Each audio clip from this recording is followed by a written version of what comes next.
never waste a good crisis. And when it comes to the economic crisis, don't waste it when it can have a very positive impact. You never want a serious crisis to go to waste.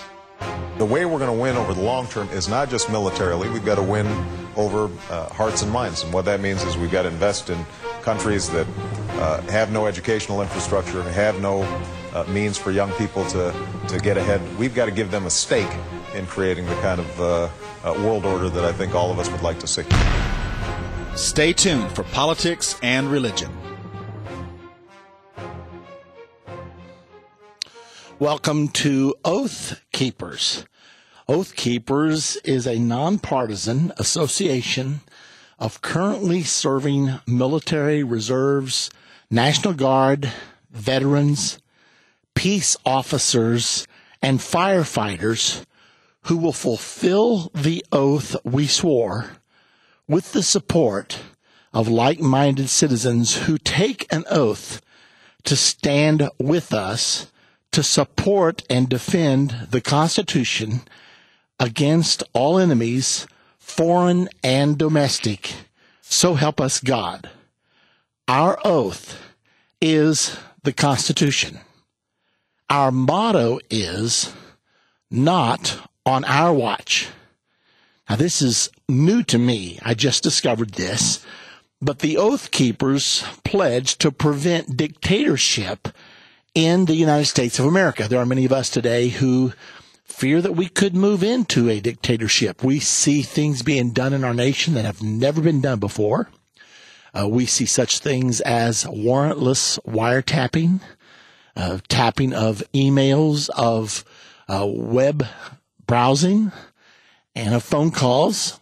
We also read that one court has now ruled it's legal for police to come on your property, attach a GPS device to your car, and then track you with no warrant and without your knowledge.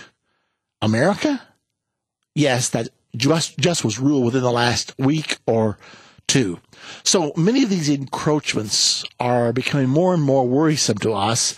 And this organization called Oath Keepers is made up of people who may be presently serving as police, as firemen, many different offices, but they are taking an oath that if they're given an order that is unconstitutional, they are not going to obey it. Now, this is so interesting, and why should that shock us? A lot of people are saying, oh, they can't do this, but it's really the only thing they can do. We're all supposed to live under the Constitution.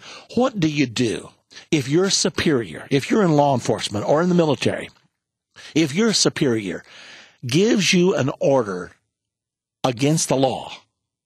What should you do? It's a no-brainer.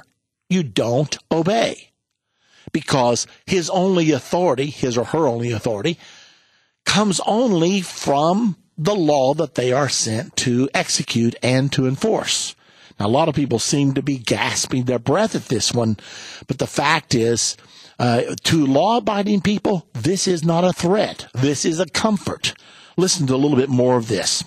This group asked police, military to lay down arms in response to orders deemed unlawful.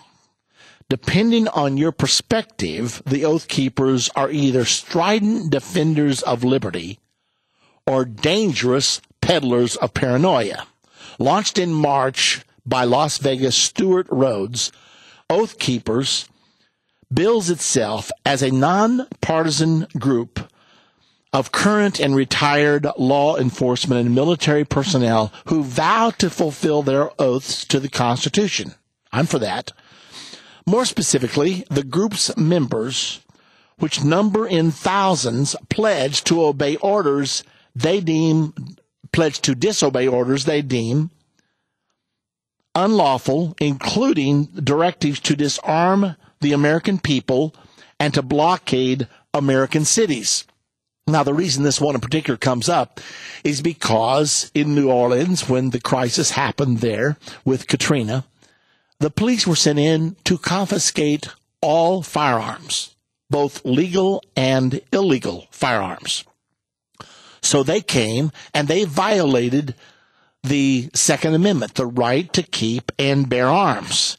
They were going against the Constitution, and it sent ripples, it sent shivers of warning through many Americans that police could arbitrarily do this just because someone higher up told them to.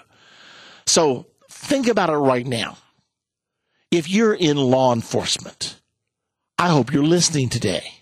What should you do? If you find yourself in a situation where your superior orders you to do something that's against the Constitution, what do? Do you arrest a person without warrant? Do you demand to see ID when the person has done nothing wrong? They're innocent until proven guilty? Do you confiscate firearms just because your commander tells you to, even though it's against the Constitution? It's a critical question. We need to think about it.